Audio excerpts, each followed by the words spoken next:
to The Hypnotist, the show that gives you inside access to cutting-edge hypnosis with real clients facing genuine issues. Brought to you by the hypnotherapist demanded by celebrities, CEOs, and even royalty, Adam Cox. These recordings took place live from Adam's clinic in London's world-famous Harley Street. So, get yourself comfortable and enjoy today's episode of The Hypnotist.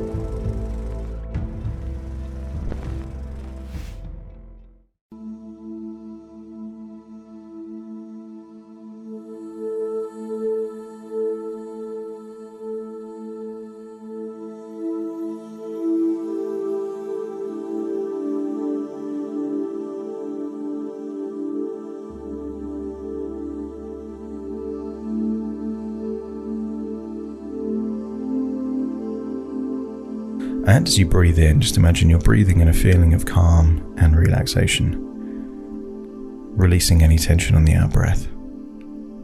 Breathing in that feeling of tranquility and releasing any noise. That's it. And as you breathe in and breathe out, I want you to pay attention to any noises other than my voice. That might be the ticking of a clock. That may be the sound of traffic on the road outside the window. It may be even voices or footsteps or noise outside of the door. In a strange and contradictory way, the more that your conscious mind is distracted, the better able I am to influence your unconscious mind. So much of what you do and what you think is not consciously decided, but just patterns that are running. And sometimes you do your very best things without thinking. That time when you throw a scrunched up bit of paper into a bin and it goes in straight away. Many things that you do without thinking happen to almost be perfect. And yet, when you try and replicate them consciously, you get nowhere near the same result. So allow your conscious mind to be distracted as I communicate directly with your unconscious mind. And I want you to imagine that you're in a grand hotel, very far away. Not just far away in distance, but far away in time. And perhaps this hotel is in a different country, in a different city. But I want you to imagine that you're in a room, a large room. And this room has the most comfortable bed that you can ever imagine.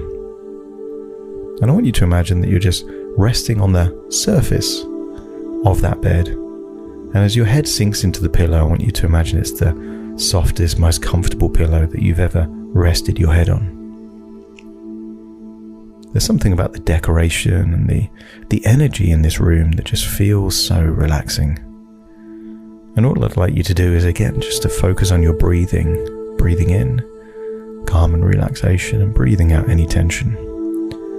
And with each and every breath, your whole body is getting looser, heavier, more and more deeply relaxed. That's it, almost feeling like you're about to nod off because you're so deeply relaxed. Imagine that your arms, your legs are all loose and limp, and you can just sink into that bed, feeling more and more relaxed than you've ever felt. That's right. And I want you to imagine that as you breathe in that feeling of relaxation, you can literally imagine any tension in your body melting away. Imagine it melting through your body, perhaps even through the bed, leaving your body entirely, and what remains is just the perfect balance of relaxation. Because the kind of tension that you need when you're standing or walking isn't necessary when you're lying down. The kind of tension you need in your jaw or your face when you're talking or thinking isn't necessary if you're lying down. And just allow your whole body to consider any and all tension. Scan your body almost like a radar. And if your unconscious or conscious picks up on any tension, just recognize it, identify it, and on the outward breath, allow it to let go now. And that's it. taking you deeper and deeper relaxed. And I want you to imagine what it would be like to be so relaxed on that bed, to just fall asleep.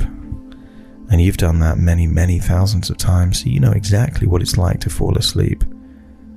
And imagine that you have fallen asleep, and you are able to see yourself on the surface of that bed, head sunk into the pillow, fast asleep. And I want you to explore the hotel room, perhaps look out the window, see the view, get a sense of perhaps where you are in time and location. Look at the rooms attached to the bedroom in the hotel. Maybe there's pictures on the wall. Perhaps there's a particular color of the carpet. And I want you to go into a different room other than the bedroom, perhaps some kind of lounge area attached to the room. And I want you to get a sense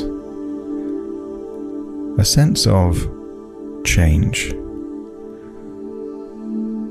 I want you to sit down on a chair in that other room,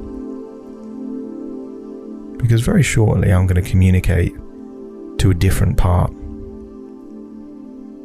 A part perhaps that just loves eating certain types of food at a particular time of day.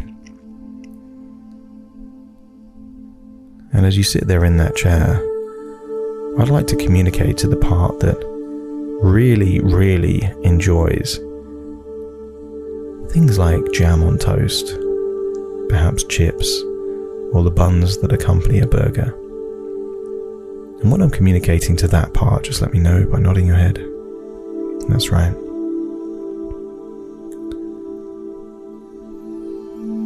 And first of all, I'd like to thank you.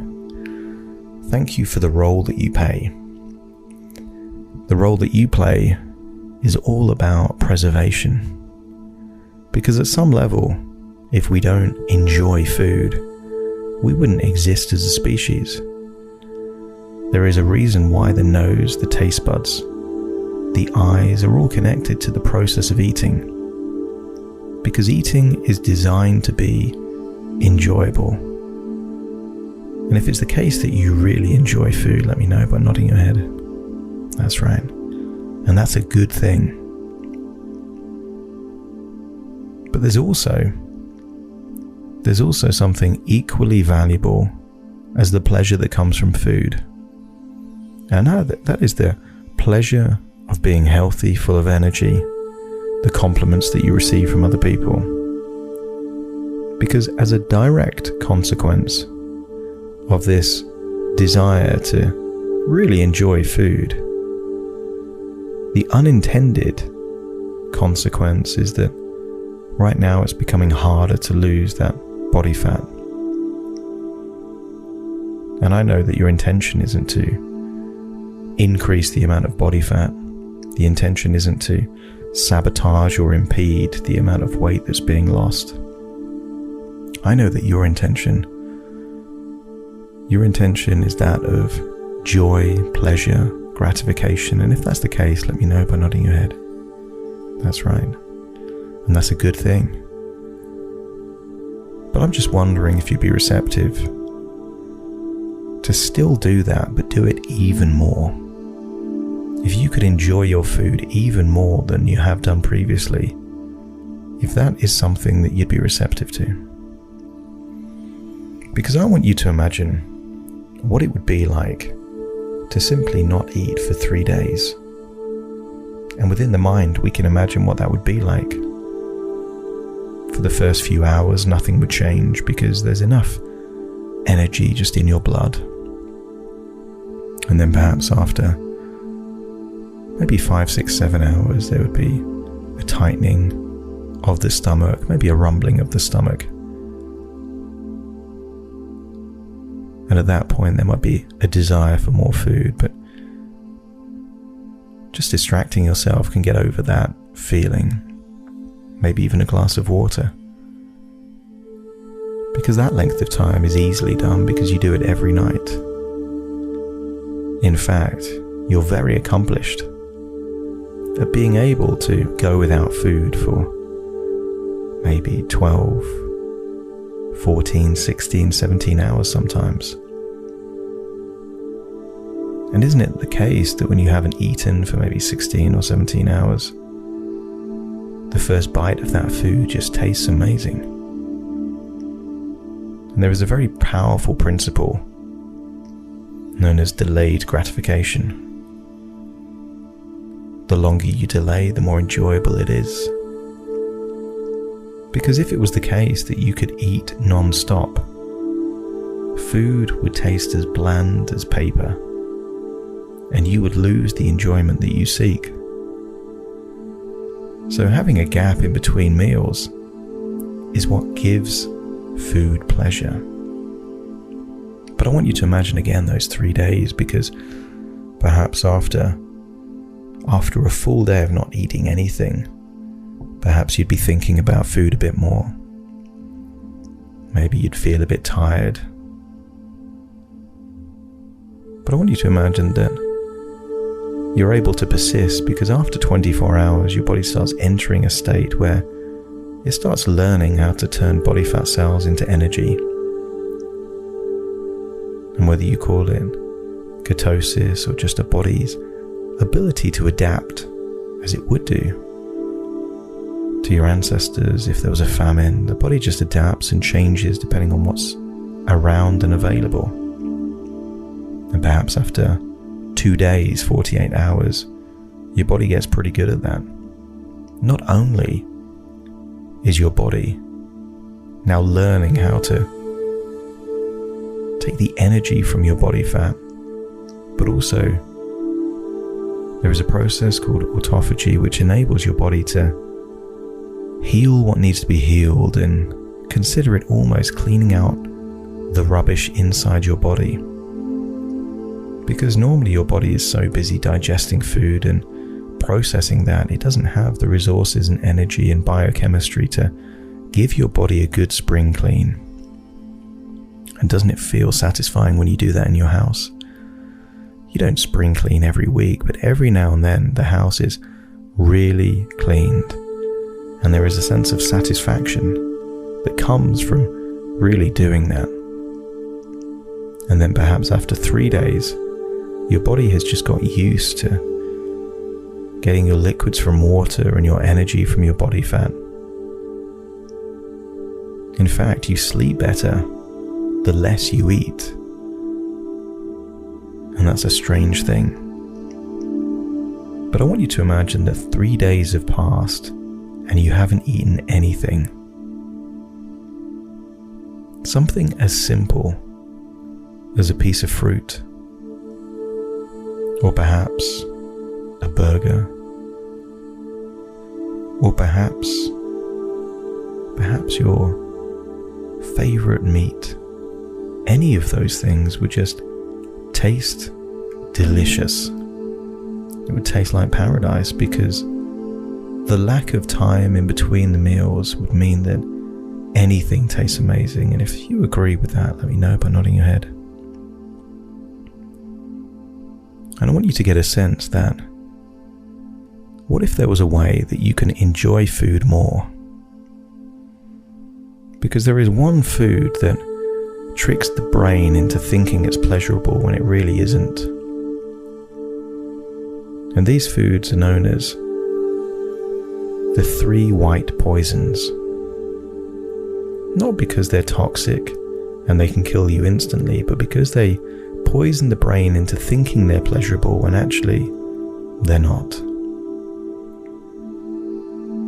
And you wouldn't voluntarily drink bleach from under the kitchen sink because it's poisonous. But sometimes things look like they're pleasurable and actually are not.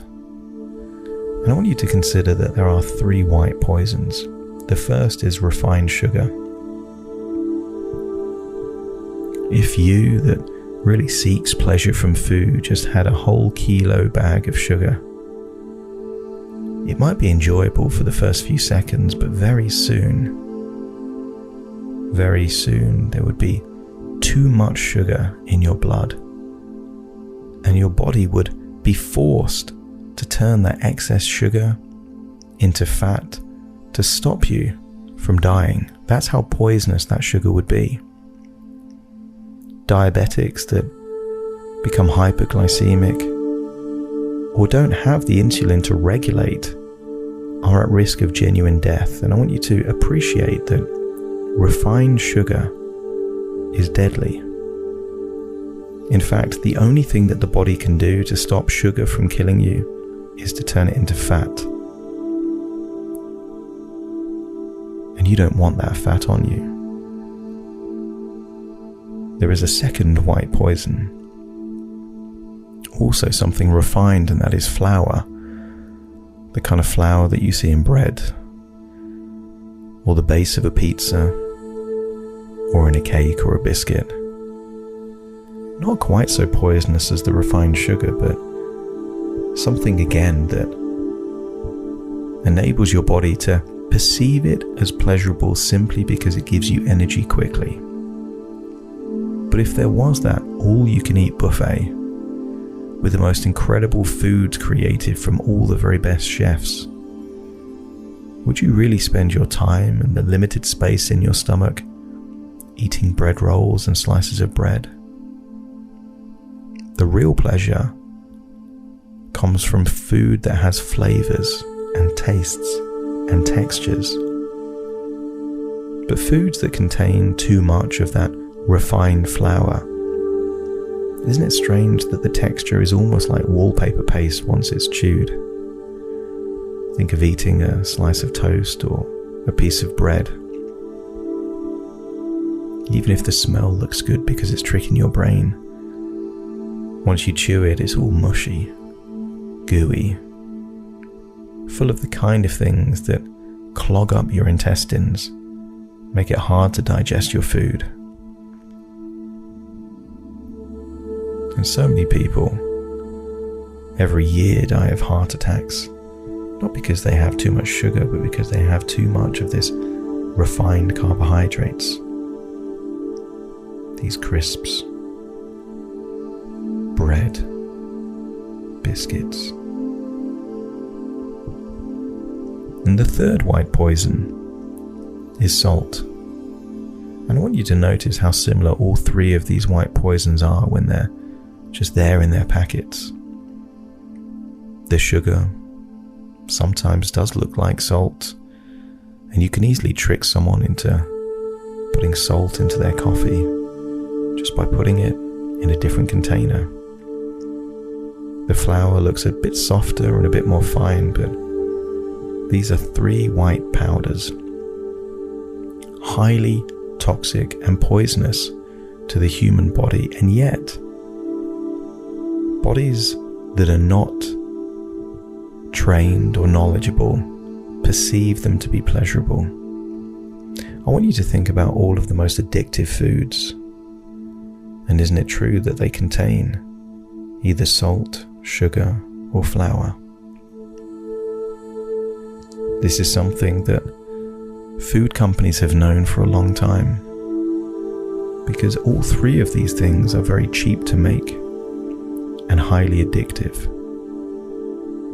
And I want you to think of the consequence of a diet that only would exist of foods high in salt, sugar, or flour.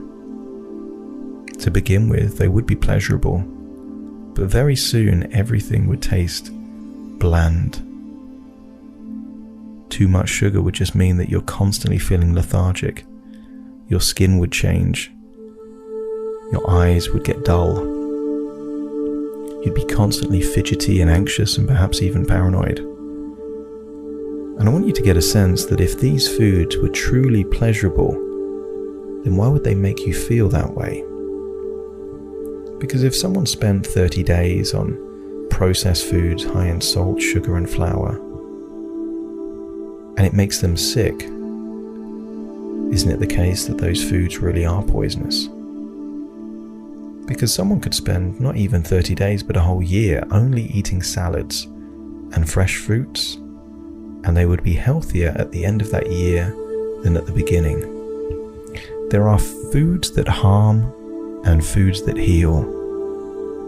And given that your primary desire is pleasure, How much pleasure can you really derive from eating poisonous foods?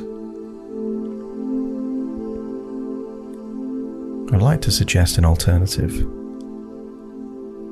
To really get pleasure in the short term and the long term,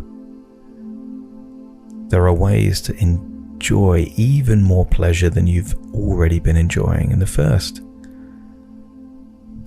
is to enjoy extended periods of time in between eating.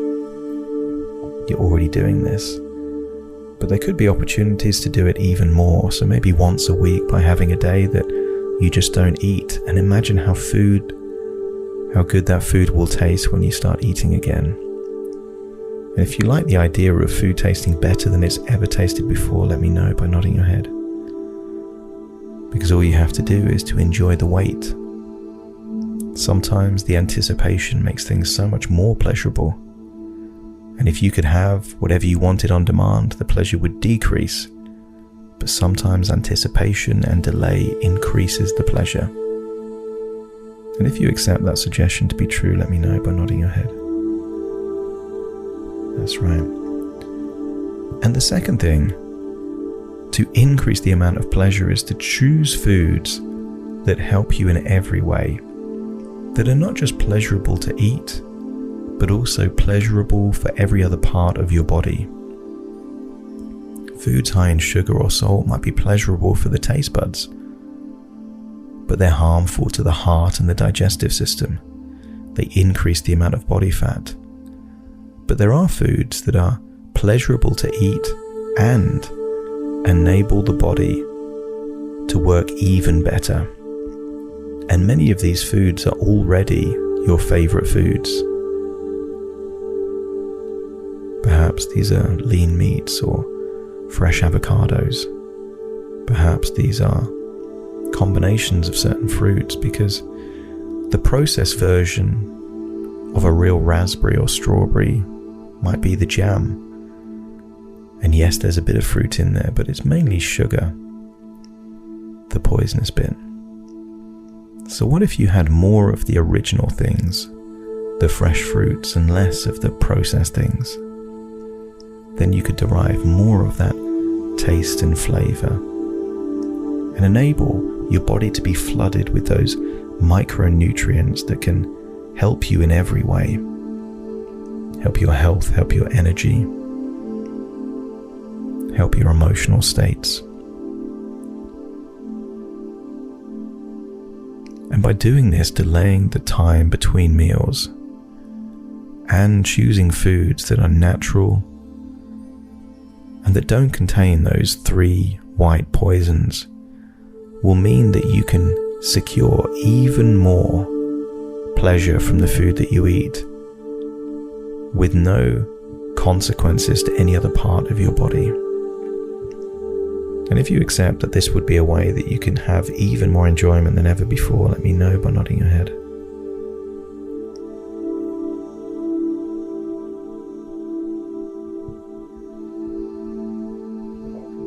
Yeah. So what I want to suggest is that we take a trip downstairs. I want you to imagine that you leave the hotel room and there is perhaps an elevator that takes you to the basement, and in this basement is going to be the largest buffet restaurant that you've ever seen, with every type of food available. And I want you to imagine that you're entering this restaurant having not eaten for 3 days. And when you open the elevator, you're there, right there in that restaurant. Except this restaurant is completely empty apart from you. But there is counter after counter of every possible variety of food that's ever existed. Now I want you to imagine that you're joined. You're joined by another part of your unconscious mind. You are the part that wants pleasure from your food, but you're joined by another part that wants a future of health, vitality, and having a lean body. And you can choose whatever you want in this buffet, so long as both of you agree. Now, it might be that this part that wants a lean body only wants to eat kale and spinach, and perhaps only drink water. But they can't do that while you're there and you want pleasure. But equally, you can't run off and just eat toast or desserts or pizza, because the other part also wants a future of being lean and healthy and full of confidence. And I want you to imagine that you're looking around this huge buffet restaurant with so many different types and combinations of food. And I want you to notice that so much of the food would tick only one of your boxes. Maybe just pleasure, but no long-term health benefits, and others only long-term health benefits and no pleasure. And I want you to look around this buffet and find things that both of you agree are genuinely pleasurable, would taste delicious after not eating for 3 days, and would take your body in the direction that you want to take it, physically and emotionally. And when you identify food that ticks both of those, let me know by nodding your head. And I want you to tell me what you see.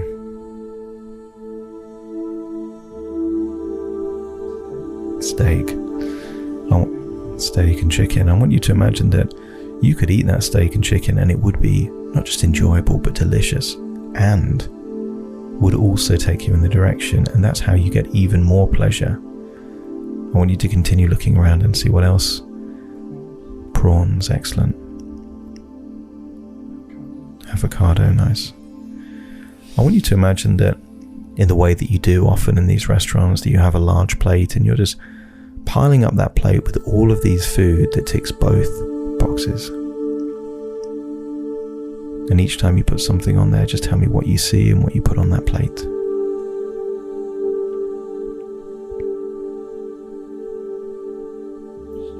Mm-hmm.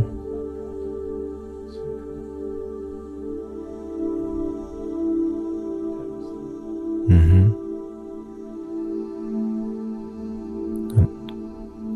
And I want you to, that's it. I want you to take it back to the table. And I want you to look at it, and I want you to see the vibrancy of the colors. I want them to become bigger, brighter, more intense. And notice that as you look at it, it looks genuinely appetizing.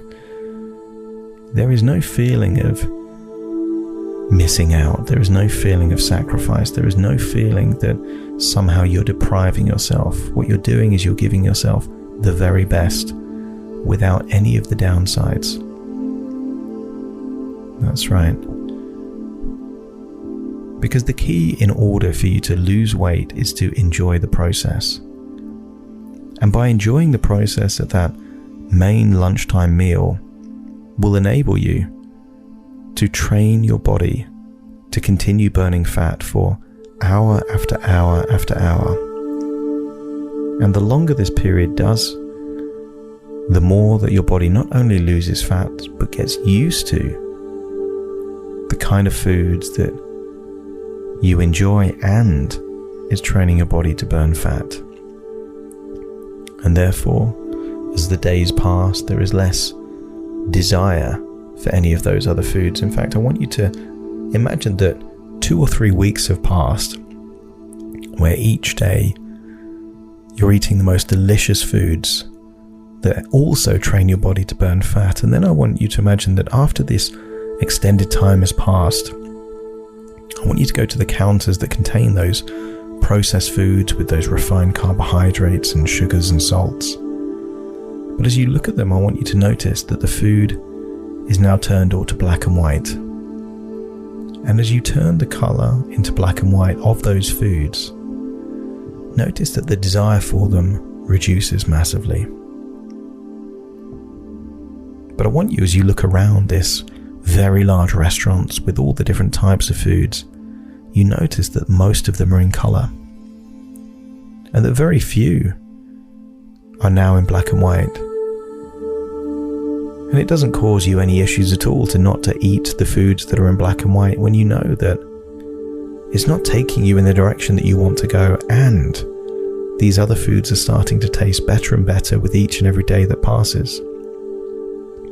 Because once you train your body to enjoy foods that don't contain these sugars, salts, and refined carbohydrates like flour, your taste buds take on a new appreciation of real flavor. I want you to imagine that a diet that is high in refined carbohydrates is almost like turning up the brightness on the TV so much that you can't really see the detail of what's happening. And by reducing and removing the refined carbohydrates from your diet, suddenly foods that tasted bland before will now explode with flavor. So the way in which you get to have more pleasure from food is by reducing the amount of foods that trick your taste buds into thinking they taste good when actually they don't. Because you would feel annoyed in so many other areas of your life if people tried to trick you and sell you things for a high value when actually there was very low cost involved. If someone sold you a car that looked good on the outside but had a very cheap engine on the inside, you'd be furious. And that's what's happening with food all the time.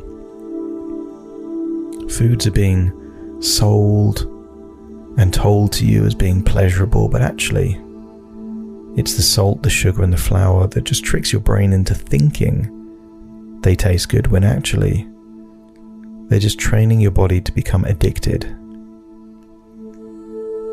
And now what I want you to do is imagine that you and the part that really is determined to have that lean, athletic, energetic, confident body, I want you to imagine that both of you are now merging into one body. There is the part that likes pleasure, and there is the part that wants this lean body. And I want, again, you to look around this restaurant. Notice that all those refined carbohydrates are now black and white. All the food that is delicious and helps take you in the direction that you really want to go is all bright and colorful. And I want you to notice that you could eat in this restaurant every day for a year and try new and different foods without any boredom and still be taking your life in exactly the direction that you would want to take it.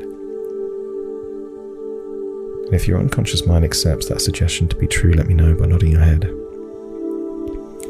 Because the thing that's been holding you back all this time is fear of loss.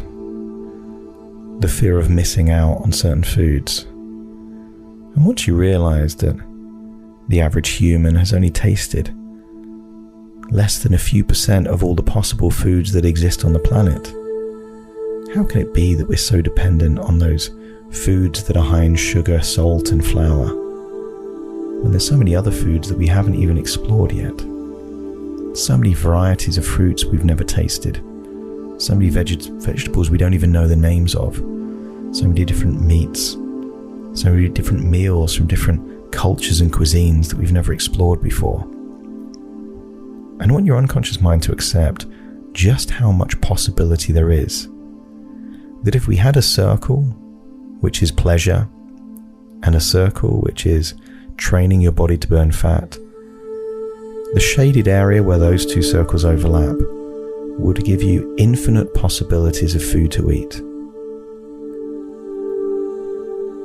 There is no missing out. There is no loss. There is just pleasure and a determination to move in exactly the kind of direction that improves your health, your confidence, and your whole life.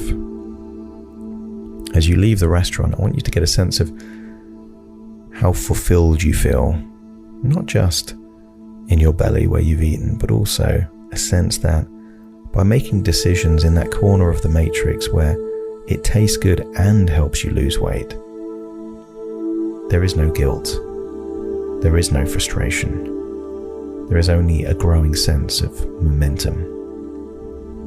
As you go back into the elevator up to the floor, I want you to get a sense that what would it be like day after day if that main lunchtime meal was delicious, pleasurable food that also trains your body to continue burning fat?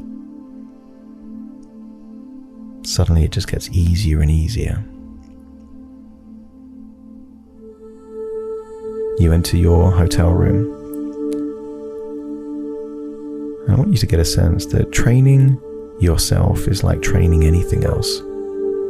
A small child, stubborn, headstrong.